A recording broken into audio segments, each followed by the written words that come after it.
Hello students. तो आज हम अपने Indian economy on the eve of independence chapter से फॉरेन ट्रेड को डिस्कस करने वाले हैं। अब ट्रेड वर्ड तो आप सबको पता ही है। ट्रेड मीन्स क्या होता है?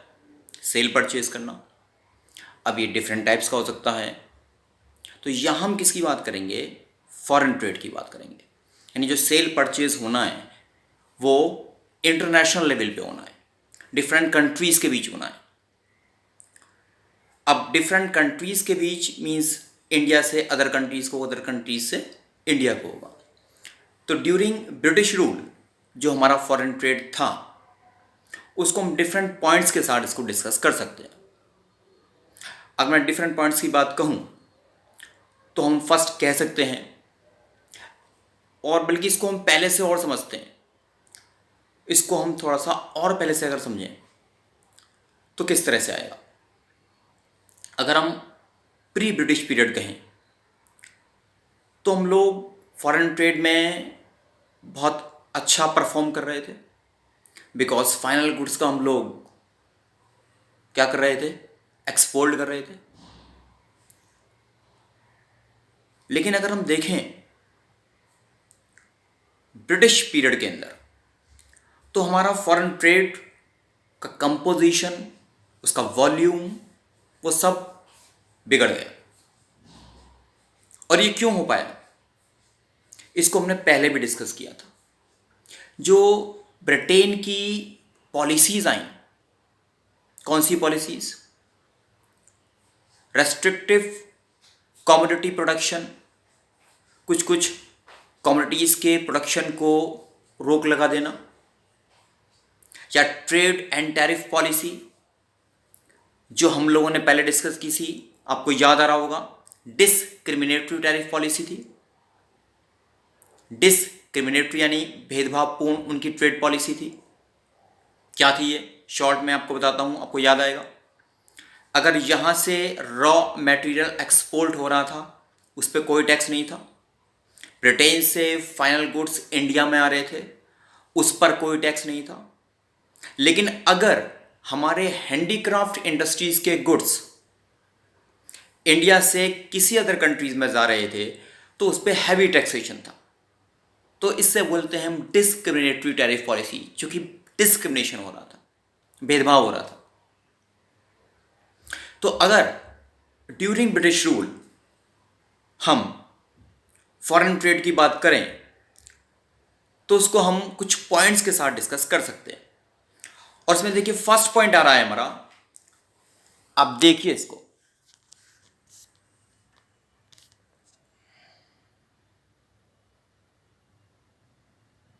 क्या रहा है? Export of primary products and import of finish goods. यानी हम लोग क्या कर रहे थे? प्राइमरी प्रोडक्ट का हम क्या कर रहे थे? एक्सपोर्ट कर रहे थे। और फाइनल गुड्स का क्या कर रहे थे? हम लोग इंपोर्ट कर रहे थे। Export of primary products and importer of finish goods. India become an exporter of primary products such as raw silk, cotton, wool, sugar, indigo. यहां वर्ड ध्यान देना है, रॉ। सिल्क कैसा? रॉ। कॉटन कैसा? रॉ। वूल कैसा? Raw. ये सब raw है। And importer of finished consumer goods like cotton, silk and woollen clothes. Cotton, silk and woollen clothes. Clothes क्या हो गया? Final product.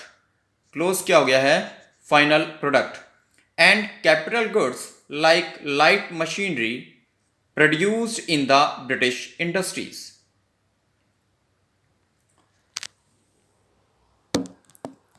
तो फर्स्ट पॉइंट आपके माइंड में आ रहा होगा, किस तरह से हुआ?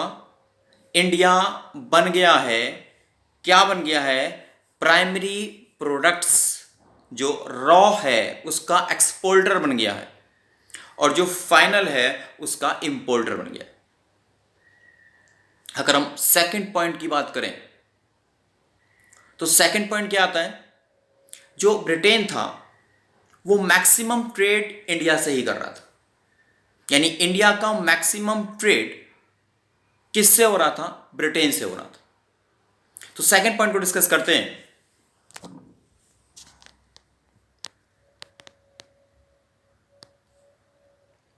Monopoly control of British rule. Monopoly control of British rule. British government maintained a monopoly control over India's exports and imports. Monopoly means single control. हमने इसको माइक्रो इकोनॉमिक्स में डिस्कस किया था।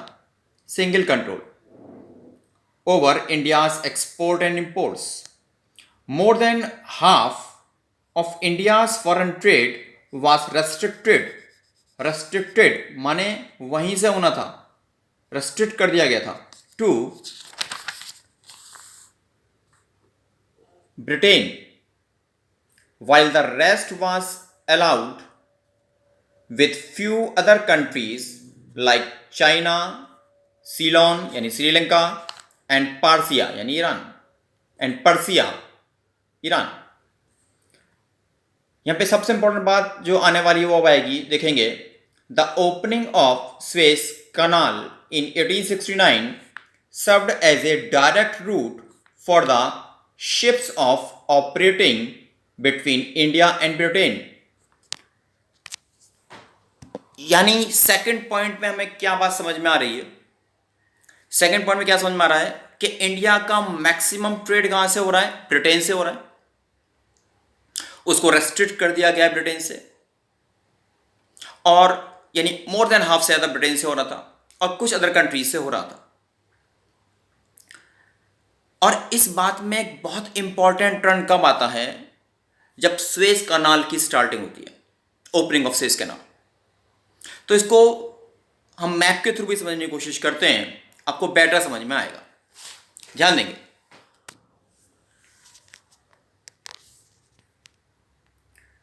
अभी देखिए, यहां पर यूनाइटेड किंगडम है, यूके है, और यहां पर इंडिया है। UK, India. Opening of Suez canal से पहले ब्रिटेन को जो ट्रेड करना पड़ रहा था वो पूरा एक सर्किल लेते हुए, यानी बहुत लंबा रास्ता, यहां से ब्रिटेन आया आया आया और यहां इंडिया में पहुंचा। तो जो रूट था वो काफ़ी लॉन्ग था। लेकिन जो ओपनिंग हुई स्वेज कनाल की, वहां उसके बाद देखिए रूट कितना कम हो गया। ये रूट सीधा आ गया, ये देखिए। तो एक डायरेक्ट रूट मिलता है। अब जो ओपनिंग हुई स्वेज कनाल की, इससे क्या क्या बेनिफिट्स हुए वो जरा देखें ध्यान से।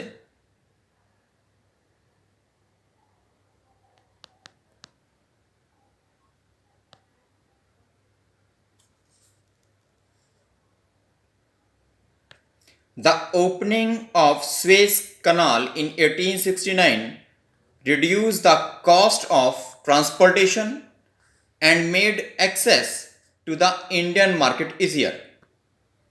अभी मैप को समझने के बाद में आपको ये लाइन पूरी समझ में आ रही होगी कि the opening of Suez canal in 1869 reduced the cost of transportation and made access to the Indian market easier।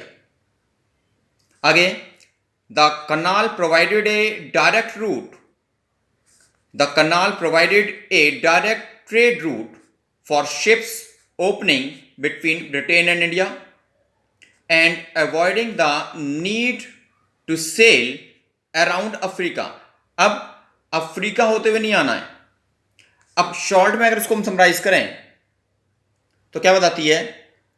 Strategically and economically, यानी एक स्ट्रेटजी बनाए हम या इकोनॉमिक फंड्स की बात करें, दोनों ही हिसाब से it is the one of the most important waterways in the world.